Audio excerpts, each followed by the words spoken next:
Memorial Weekend may be this upcoming weekend, but it's the weekend after that may be more memorable if you like recruiting.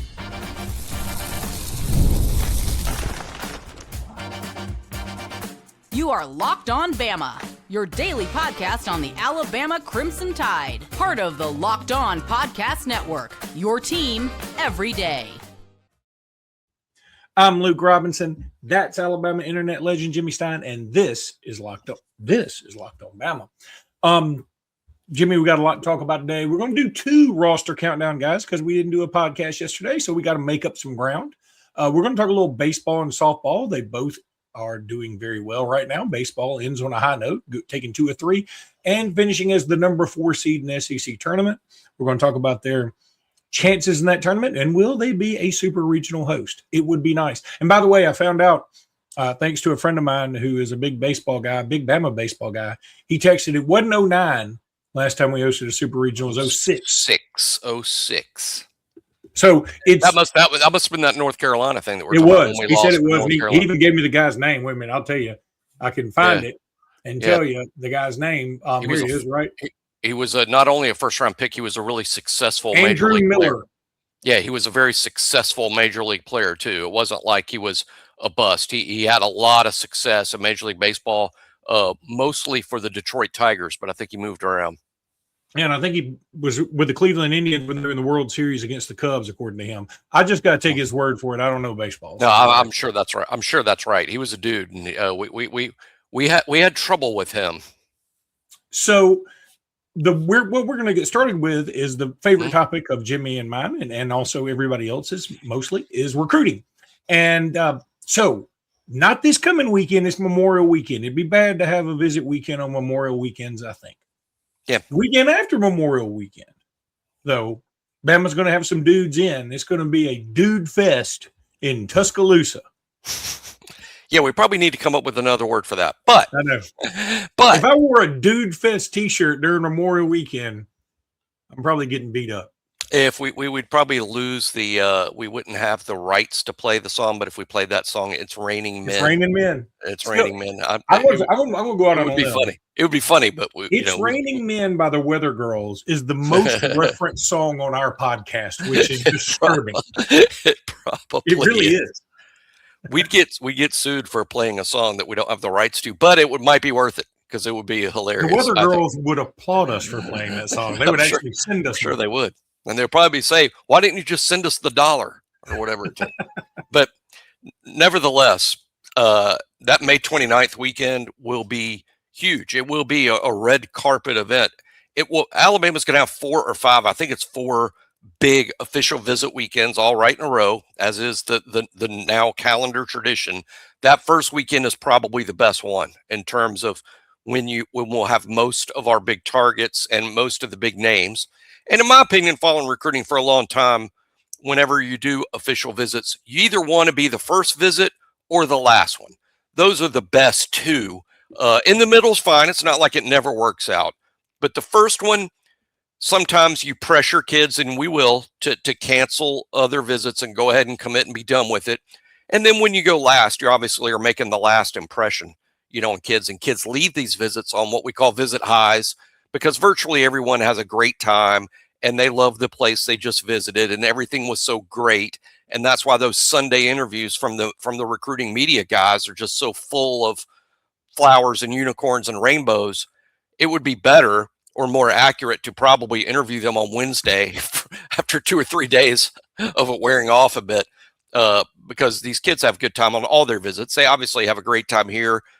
Courtney Morgan and his staff and the recruiting coordinator group, they do a fantastic job of providing a great weekend for the players and their families. But that happens all over the South and all over the country, really. I mean, we're not unique in that sense.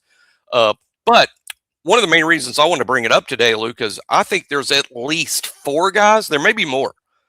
I would place 4 guys on commitment watch that weekend. Like, hey, this could happen this weekend, and we might not have to wait for a big announcement. And those would be Darius White, the corner from Atlanta, Mitchell Turner, the defensive lineman from Louisville, Mississippi, Antwan Jackson, a bandit type prospect from Memphis, Tennessee, and Nigel Newkirk, the running back from Gainesville, Georgia, which is North Georgia, and a teammate of Jamaron Matthews and Xavier Griffin from a year ago.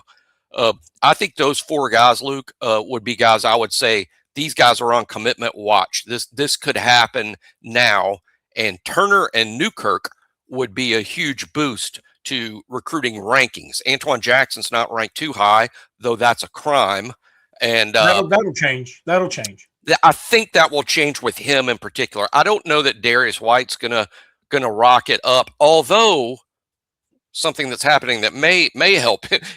Georgia has lost a couple of corners that they thought they were going to get, and Georgia it may be circling back and sort of ramping up their interest in Darius White. Lost a 5-star to Miami, right? They did, and Darius White might be, I don't know for sure, but might be their balm to that wound, to use a Seinfeld reference. But Darius White may put the bomb on. Darius White may grow in stature here as he gets closer, but I do think Antwan Jackson's a riser in the rankings. Mitchell Turner is already a national top 60, top 75, top player. Nigel Newkirk is a top 10 back nationally. He's an interesting case, though, Luke, because he's coming off an ACL injury, and Alabama's in such great shape for like Trey Martin from Winsboro, Louisiana. Ty Phillips, who's another prospect growing in stature, recruiting stature. So it'll be interesting to me if Nigel Newkirk wants to commit, what's going to happen there. When he's healthy, this is a real good player. And since he's coming off the ACL, it's fair to question, okay, how's he going to bounce back from that? And he's got a whole senior year. It's not like he's going to be here this fall. It'd be a whole nother year. Most of those kids do well, long term.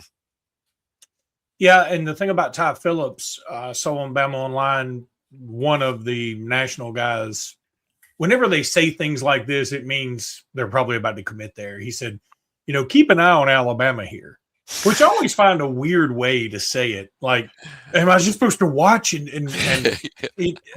just tell me, just say Alabama leads. And not taking my eyes off the laptop for multiple days here until this happens. But that obviously those guys know more than that's one thing I've learned from being inside the industry. And one thing everybody should know is those guys that write up the stories, particularly the national guys or Bone at BOL, they know more than they're allowed to say, and you can read between the lines some of the time.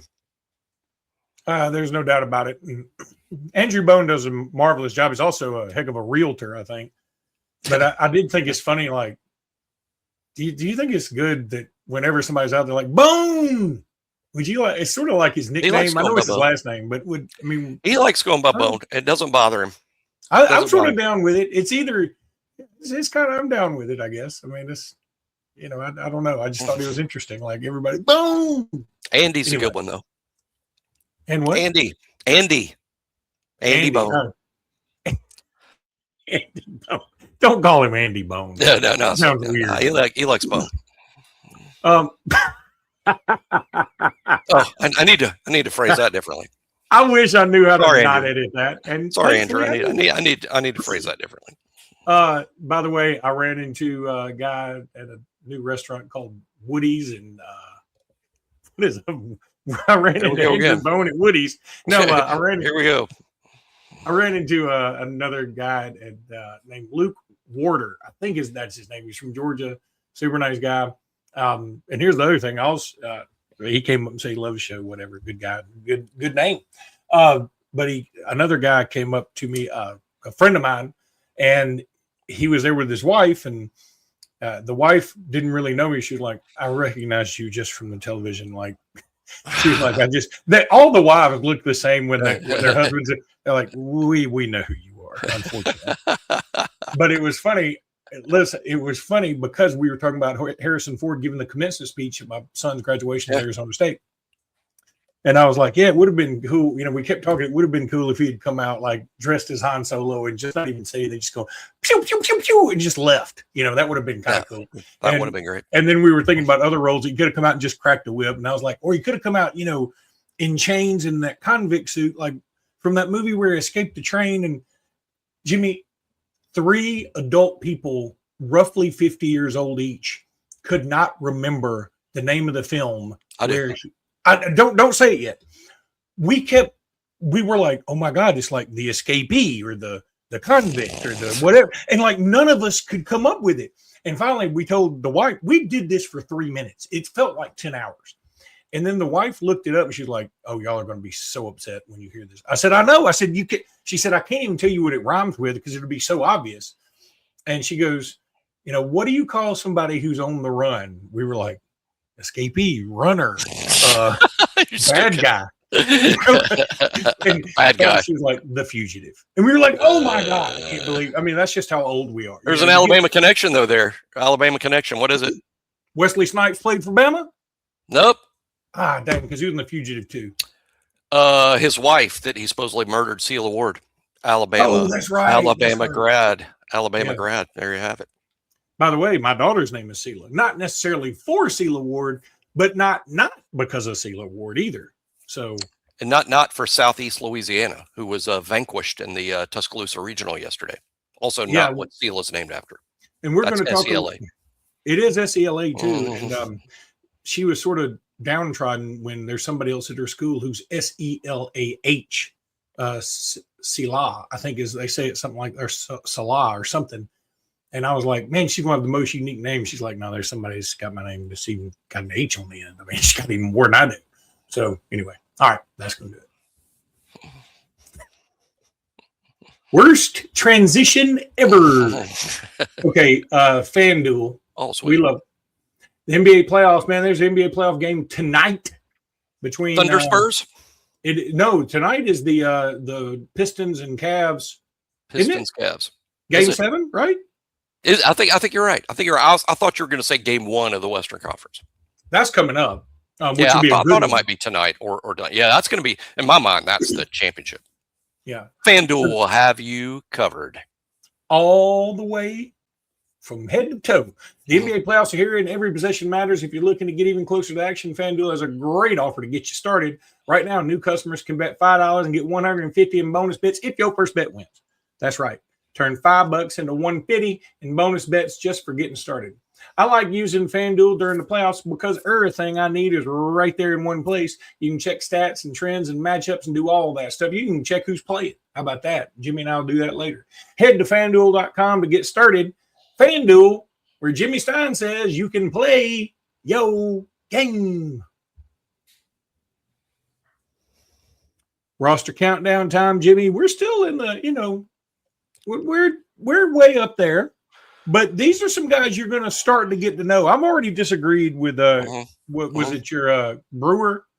Who was the? Yeah, you did. Corey Howard. Corey Howard. I don't know why I said Brewer. Corey Howard. I disagreed with that one. I still do. I think he should be higher, but that's all right. So far, you've been pretty much on point. I think you've been right. These are mostly because we're so far back in the roster rankings right now. These are kids that we'd formerly call projected redshirts or projecting to redshirt. The whole concept of redshirting may go away this fall by rule change, but nevertheless, it would still mean the same thing. We're just not going to see a lot of these guys because of depth at the position. It's not so much their talent level, so much as it's, hey, they're just showing up at a time when there's significant blockage ahead of them on the depth chart. And that's what's happening in offensive line right now. I think we're pretty set with the first team offensive line, the second team offensive line. So these two guys today that we're talking about that we rank at 81 and 80 are both showing up, freshman offensive linemen. And look, traditionally, that's the position where virtually everyone redshirts. That's not literally true, but it's virtually true.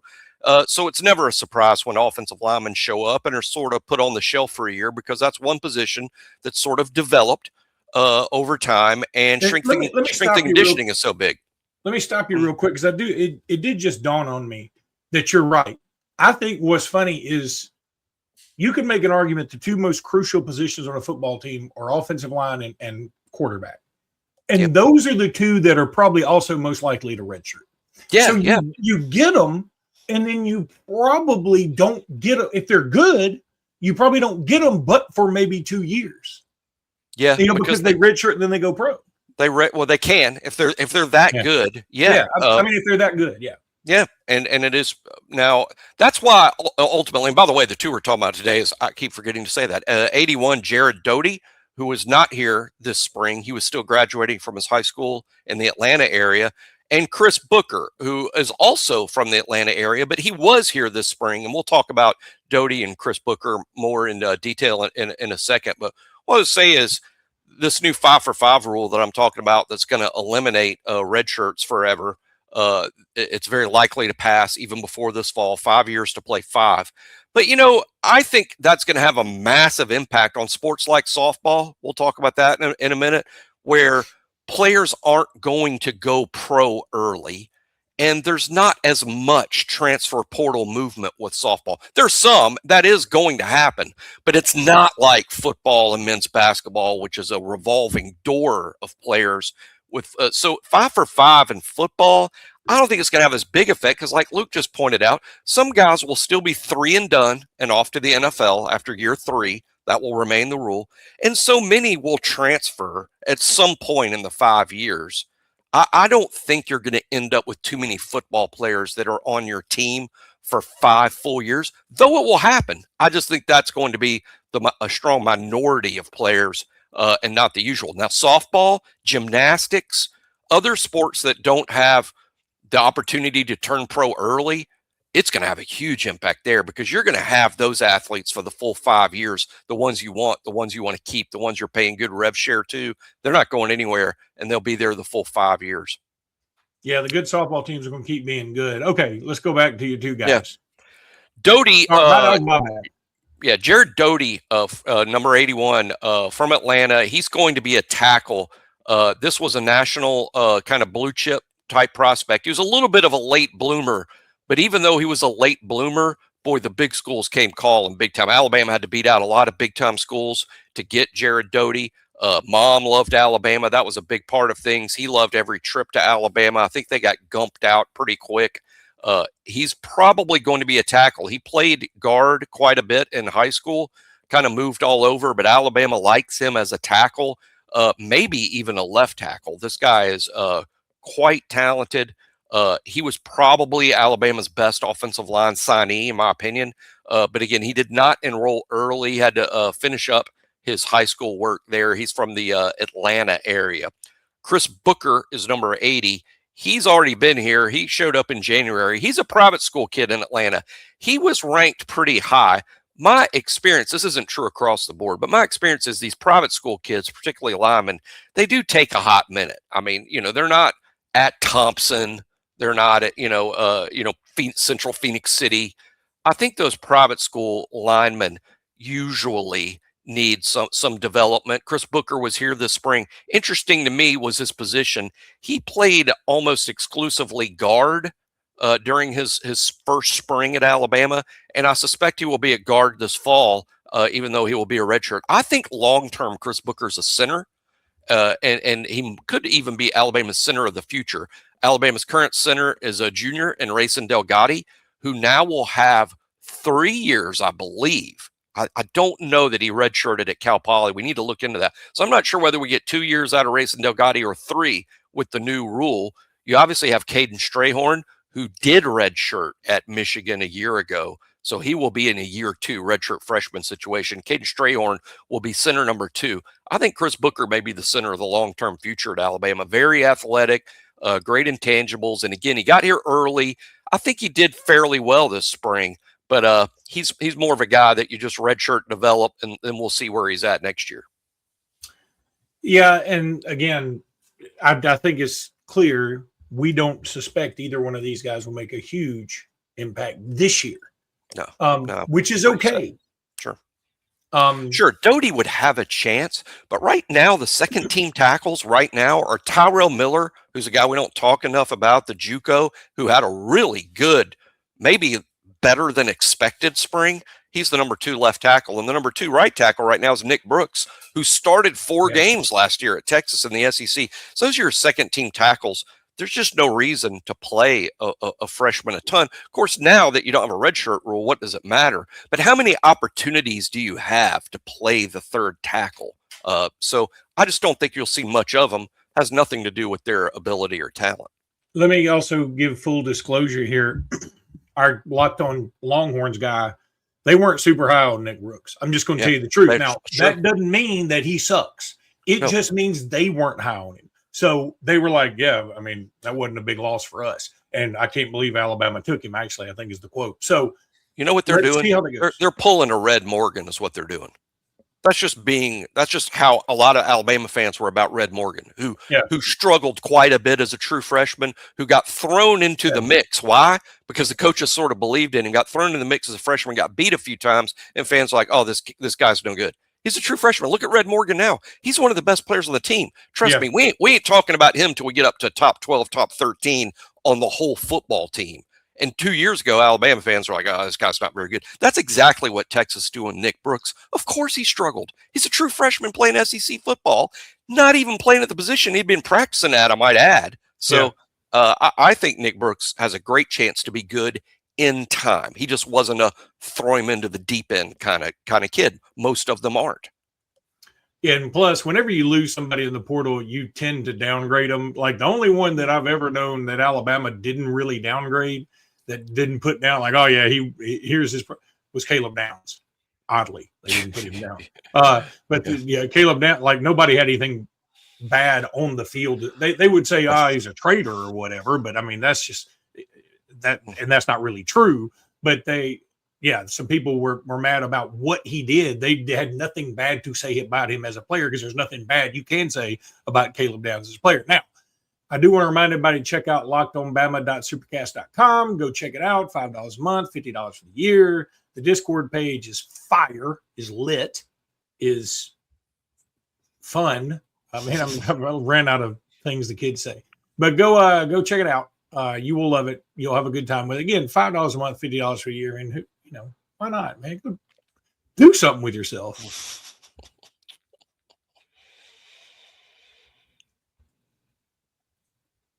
All right, so this is the time of year I do start paying more attention to baseball. I'm pretty infamously not a big baseball fan, but I'm enjoying watching this baseball team, and it is magnificently flawed. I mean, this baseball team's got some serious flaws. I mean, there's no doubt about it. And as a friend of ours said on the text channel, I mentioned this the other day, we're going to be the worst team to ever host a super regional, perhaps ever. We might be, and that might be true, but you still call us a super regional host. And we could win. We could go to the College World Series because we are weird like that. We will beat Ole Miss in dramatic fashion where there are a bunch of mistakes by both teams, and then we'll get shut out 9-0 where we can't hit anything. It's like he's pitching a golf ball to us. And then the next game, we win 6-2, and we pretty much cruise to it after like the third inning. We are a weird, wild baseball team that is flawed and kind of fun and dramatic. And I'm sort of down with this baseball team. Now, Jimmy, do you like where we are in the 4 slot? I kind of do, because I'm going to tell you something. I know Georgia went into Auburn and won 2 or 3, and they got hammered in the last game, but they won 2 or 3. I think Georgia's kind of flawed too. Now, they hit a lot of home runs. They're a good team. I'm not trying to say they're not good. They won the SEC for a reason. They won it by a long shot. But I'm sort of okay being on their side of the bracket. I feel like they aren't, this isn't a team that screams, oh, they're the World Series favorite to me. They're good. They're really good. But I think we can beat them. We didn't play them in the regular season, and they didn't play the most arduous schedule in the conference. Correct. I mean, seriously. I mean, like they dodged a lot of bullets. In the they got to play the number 14, 15, and 16 team and went 9-0 and went 9-0 in those games and basically more or less 500 against the rest of the league. So in a way that scares me because Georgia beats the teams they're supposed to beat, and they probably are supposed to beat us. They probably are supposed to beat us. But we're so Jekyll and Hyde, they may not be supposed to beat us. Oh, Alabama's capable of beating anyone in the field. I mean, I think UCLA is probably going to be the number 1 overall seed. Alabama can beat UCLA, and then Alabama could lose to virtually anyone they stick in. We may not get out of our regional. may not get out of their own regional because they could lose to the 4 seed. That they play right out of the gate in Tuscaloosa. That's what this team is.